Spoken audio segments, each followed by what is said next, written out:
মৰমৰ ছাত্ৰ ছাত্ৰীসকল, তোমালোকৰ প্ৰিয় চেনেল ইংলিছ লাৰ্ণিং আছামলৈ মই তোমালোকক স্বাগতম জনাই আজি মই তোমালোকৰ অহা এইচএছ ফাৰ্ষ্ট ইয়াৰ ফাইনেল এক্সামিনেশ্যন 2026ৰ প্ৰস্তুতি হকে আজি মই তোমালোকৰ আগত এইচএছ ফাৰ্ষ্ট ইয়াৰ ফাইনেল এক্সামিনেশ্যন 2025ৰ স্বদেশ অধ্যয়নৰ কোৱেশ্চন পেপাৰখনৰ সলিউশ্যন লৈ উপস্থিত হৈছোঁ।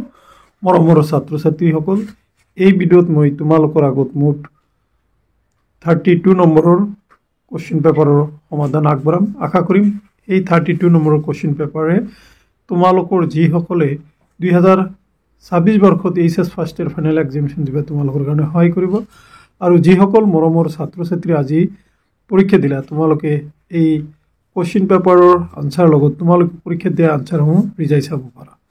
এইখিনিতে মই তোমালোকক এটা কথা জনাব পাই সুখী হৈছোঁ যে মই সময় কম হোৱাৰ কাৰণে জাষ্ট এটা ভিডিঅ' মই স্বদেশ অধ্যয়নৰ পৰা তোমালোকৰ আগত আলোচনা কৰিছিলোঁ আৰু সেই ভিডিঅ'ৰ পৰা 100% অৰ্থাৎ 12 নম্বৰৰ শ্বৰ্ট কুৱেশ্যন কমন পৰিছে। আশা কৰিছোঁ তোমালোকে এই 12 নম্বৰৰ সমাধান কৰিব পাৰিছে। বলাচোন মৰমৰ ছাত্ৰ ছাত্ৰীসকল, আজিৰ ভিডিঅ'ৰ মূল বিষয়বস্তুলৈ যাওঁ। দেখা কুৱেশ্যন পেপাৰৰ ধৰণ, এলটমেণ্ট অফ মাৰ্ক কেনেকুৱা থাকে সেইখিনি চাই লওঁ। প্ৰথমতে মই তোমালোকৰ আগত গ্ৰুপ এ ক শাখা অৰ্থাৎ হিষ্ট্ৰীৰ কুৱেশ্যনসমূহ আলোচনা কৰিম। কুৱেশ্যন নম্বৰ 1ত দিয়া হৈছে যে শুদ্ধ তলত দিয়া সমূহৰ পৰা শুদ্ধ উত্তৰটো বাছি উলিওৱা। ইয়াতে দিয়া হৈছে এই নম্বৰ, কোন চনত মান আৰু ইংৰাজৰ মাজত ইয়াণ্ডাবু সন্ধি স্বাক্ষৰিত হৈছিল। এইটো অপশ্যনখিনি দি আছে দেখা। 1ত 1671 চনত, 2ত আছে 1819 চনত, 3ত আছে 1826 চনত আৰু 4ত আছে 1862 চনত। গতিকে কাৰেক্ট আনচাৰ 3, 1826 চনত। চীনা বৌদ্ধ ভিক্ষু হিউৱেন চাঙৰ আগমনৰ সময়ত কামৰূপৰ ৰজা কোন আছিল? 1. কুমাৰ ভাস্কৰ বৰ্মন, 2. পুষ্য বৰ্মন, 3. মহাভূতি বৰ্মন, 4. শাল স্তম্ভ। গতিকে শুদ্ধ উত্তৰ হ'ব এ, কুমাৰ ভাস্কৰ বৰ্মন। তাৰপিছত তোমালোকে চি নম্বৰৰ প্ৰশ্নটোলৈ আহা। যোগিনী তন্ত্ৰত উল্লেখিত কামৰূপ ৰাজ্যৰ কোনটো ভাগ কৰতোৱা আৰু শংকোষৰ মাজত অৱস্থিত? অপশ্যন 1ত দিছে কামপীঠ, 2ত আছে ৰত্নপীঠ, 3ত স্বৰ্ণপীঠ আৰু 4ত সমাৰপীঠ। শুদ্ধ উত্তৰ হ'ব 2, ৰত্নপীঠ। এতিয়া ডি নম্বৰৰ প্ৰশ্নৰ সমাধানলৈ আহা। ডি নম্বৰৰ প্ৰশ্নটো হৈছে আহোমৰ শাসনকালত বাঘ হাজৰিকা বুলি কাক কোৱা হৈছিল? 1. ছিদ্দিকী হাজৰিকা, 2. গিয়াছুদ্দিন, 3. নাছিৰুদ্দিন, 4. টুঘ্ৰীল খাঁ। গতিকে কাৰেক্ট আনচাৰ হ'ব 1. ছিদ্দিকী হাজৰিকা। ই নম্বৰলৈ আহা। তলত উল্লেখিত কোনটো মন্দিৰ সন্ধ্যা, ললিতা আৰু কান্তা নামৰ তিনিটা পাহাৰীয়া জলস্ৰোতৰ সংগমস্থলীত অৱস্থিত? 1. উমানন্দ, 2. মহাভৈৰৱ, 3. হয়গ্ৰীৱ মাধৱ আৰু 4. বশিষ্ঠ। Correct answer 4. বশিষ্ঠ এই মন্দিৰটো অৱস্থিত। এতিয়া মই তোমালোকৰ আগত এফ নম্বৰৰ MCQটো লৈ আহিছোঁ। এফ নম্বৰত কোৱা হৈছে তলাতল ঘৰৰ নিৰ্মাণ কাৰ্য স্বৰ্গদেউ ডেছৰ শাসনকালত সম্পূৰ্ণ হৈছিল? 1. চুকলেংমুং, 2. ৰাজেশ্বৰ সিংহ, 3. ৰুদ্ৰসিংহ, 4. প্ৰমত্ত সিংহ। গতিকে কাৰেক্ট আনচাৰ তোমালোকৰ 2, ৰাজেশ্বৰ সিংহ। এতিয়া মই তোমালোকৰ আগত প্ৰশ্ন নম্বৰ 2ৰ সমাধানখিনি আগবঢ়াম। দেখা 2 নম্বৰ প্ৰশ্নৰ কি দিয়া আছে? তলৰ প্ৰশ্নসমূহৰ উত্তৰ লিখা যিকোনো 4টা। এ. আহোম যুগৰ দুটা বিশাল পুখুৰীৰ নাম লিখা। উত্তৰ: আহোম যুগৰ দুটা বিশাল পুখুৰীৰ নাম হ'ল জয়সাগৰ পুখুৰী আৰু শিৱসাগৰ পুখুৰী। তাৰপিছত আহোম যুগত নিৰ্মিত দুটা শিলৰ শাকৰ নাম উল্লেখ কৰা। আহোম যুগত নিৰ্মিত দুটা শিলৰ শাকৰ নাম হ'ল নামদাগৰ শিলৰ শাকো আৰু শিল শাকো। চি আহোমসকলৰ আগমনৰ পূৰ্বে কামৰূপত শাসন চলোৱা দুটা ৰাজবংশৰ নাম লিখা। উত্তৰ হ'ব পাল, কোচ, কছাৰী, চুতীয়া। ডি অসমত ব্যৱহাৰ হোৱা দুবিধ জনপ্ৰিয় সুধীৰ বাদ্যযন্ত্ৰৰ নাম লিখা। এইটো হ'ব তোমাৰ হিংগা, পেঁপা, গগনা, বাঁহী। তোমালোকে যিকোনো দুটা দিলে হৈ যাব। ই নম্বৰৰ প্ৰশ্নৰ সমাধান লৈ আহা। ই নম্বৰ প্ৰশ্নত কোৱা হৈছে যে অসমত বসবাস কৰা দুটা মংগোলীয় জনগোষ্ঠীৰ নাম লিখা। এইটো হ'ব বড়ো, কোচ, মৰাণ, মটক আদি। তোমালোকে দুটাৰ নাম লিখি দিলে হৈ যাব। এতিয়া দেখা, তোমালোকক মই 3 নম্বৰৰ প্ৰশ্নটো লৈ আহিছোঁ। 3 নম্বৰত দিছে তলৰ প্ৰশ্নসমূহৰ উত্তৰ লিখা যিকোনো 5টা। 4 × 5 = 24 মাৰ্কৰ। এই নম্বৰত দিছে মধ্যযুগৰ অসমত আহোম ৰাজ্যৰ প্ৰতিষ্ঠা সম্পৰ্কে ব্যাখ্যা কৰা।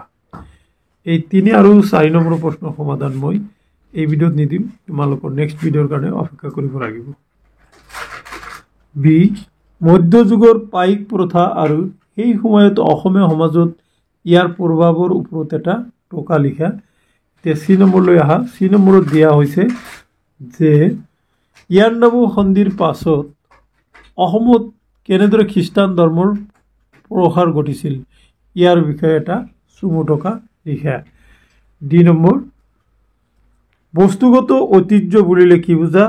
আমাৰ পূৰ্বপুৰুষসকলে আমালৈ এৰি থৈ যোৱা বস্তুগত ঐতিহ্যৰ বিষয়ে এটা চমু টোকা লিখা।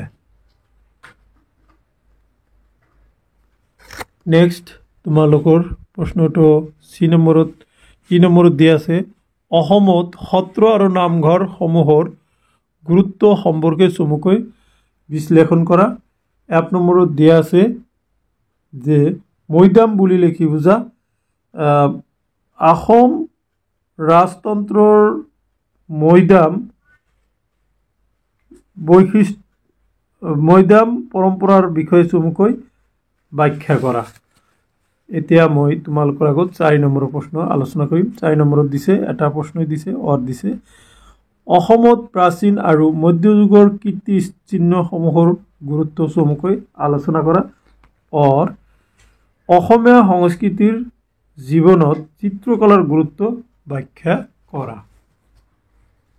মৰমৰ ছাত্ৰ ছাত্ৰীসকল, এইখিনি আছিলে গ্ৰুপ এৰ প্ৰশ্ন উত্তৰ অৰ্থাৎ হিষ্ট্ৰী বিভাগৰ প্ৰশ্ন। এতিয়া মই তোমালোকৰ আগত গ্ৰুপ বি অৰ্থাৎ জিঅ'গ্ৰাফিৰ 40 নম্বৰৰ প্ৰশ্নৰ সমাধান আগবঢ়াম। দেখা, প্ৰথম প্ৰশ্নটোত কোৱা হৈছে তলত দিয়াসমূহৰ পৰা শুদ্ধ উত্তৰটো বাছি উলিওৱা। এ অসমৰ ভৌগোলিক আয়তন হ'ল, অপশ্যনখিনি তোমালোকে চাই যোৱা।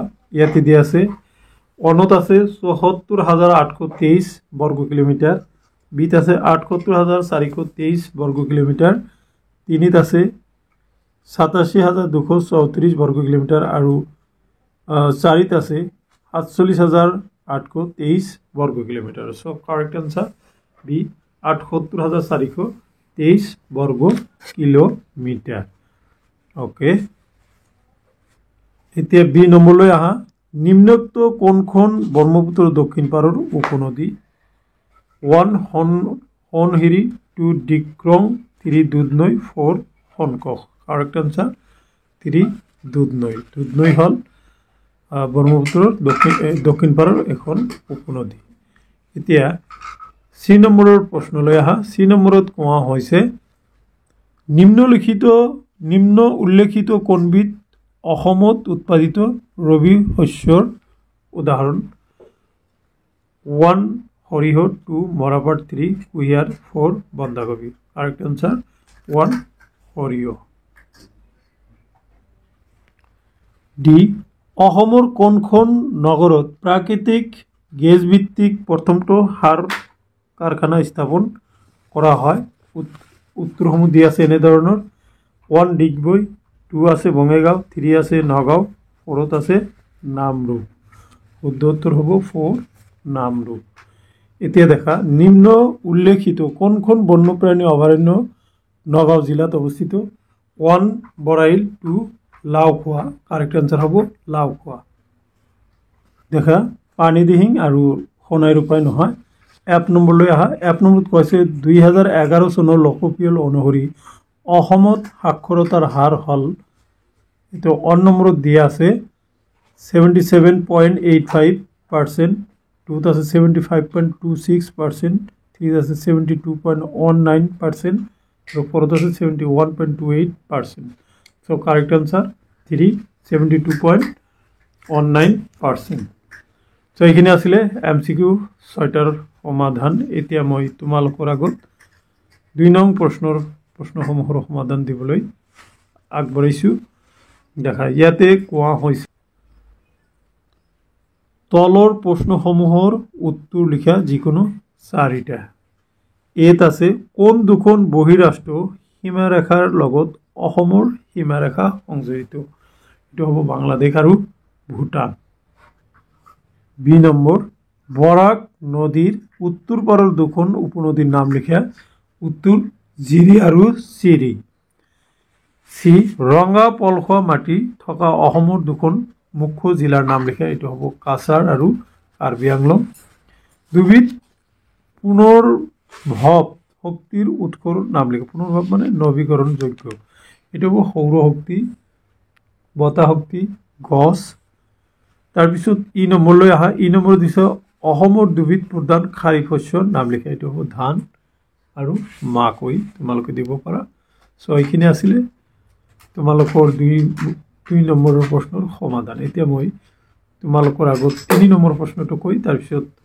আনসাৰখিনিৰ স্ক্ৰিনশ্বট মাৰি দিম বাকিখিনি তোমালোকে কোশ্চেনখিনি চাই যাব পাৰিবা ইয়া কোশ্চেন নম্বৰ 3 তলৰ প্ৰশ্নসমূহৰ উত্তৰ লিখা যিকোনো 5টা এ অসম ৰাজ্যৰ অৱস্থানিক বৈশিষ্ট্যৰ ওপৰত এটা চমুটকা লিখা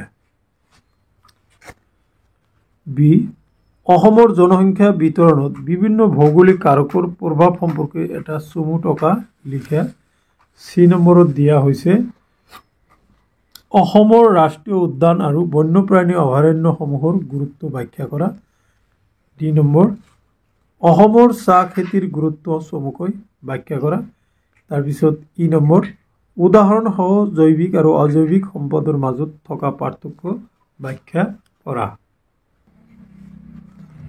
এফ অসমৰ কুটিৰ শিল্পৰ বিষয়ে চমুকৈ লিখা এতিয়া দেখা 4 নম্বৰৰ প্ৰশ্নৰ লৈ আহা অসমৰ কৃষি উৎপাদনৰ প্ৰকাৰ আৰু প্ৰধান কৃষি সমস্যাসমূহ ব্যাখ্যা কৰা নাইবা ইয়াতে দিছে অসমৰ শিল্প উদ্যোগ পিছপৰাৰ মুখ্য কাৰণসমূহ ব্যাখ্যা কৰা সো মাই ডিয়াৰ ষ্টুডেন্ট এইখিনি আছিল আজি অনুষ্ঠিত হোৱা এইচএস ফাৰ্ষ্ট ইয়াৰ ফাইনেল এক্সামিনেশ্যনৰ স্বদেশ অধ্যয়নৰ কোশ্চেন পেপাৰ আৰু তাৰ কোশ্চেন 32 নম্বৰৰ প্ৰশ্নৰ সমাধান এতিয়া মই তোমালোকৰ আগত কোশ্চেনৰ আনসাৰখিনি তোমালোকে কোশ্চেন পেপাৰৰ লগত মিলাই চাৱাৰ সুবিধাৰ কাৰণে মই তোমালোকক দেখাই দিছো তোমালোকে স্ক্ৰিনশ্বট মাৰি তোমালোকৰ কোশ্চেনৰ লগত মিলাই চাব পাৰিবা এইটো দেখা তোমালোকে ওকে এইখিনি সো মাই ডিয়াৰ ষ্টুডেন্টস এইখিনি আছিল আজিৰ এই ভিডিঅ'ৰ বিষয়বস্তু আশা কৰিছো আজিৰ এই ভিডিঅ'ৰ বিষয়বস্তুখিনি তোমালোকক অহা পৰীক্ষাত সহায় কৰিব আৰু যিসকলে পৰীক্ষা দিলে তোমালোকক প্ৰশ্নটো মিলাই চোৱাত সহায় কৰিব থ্যাংক ইউ সো মাচ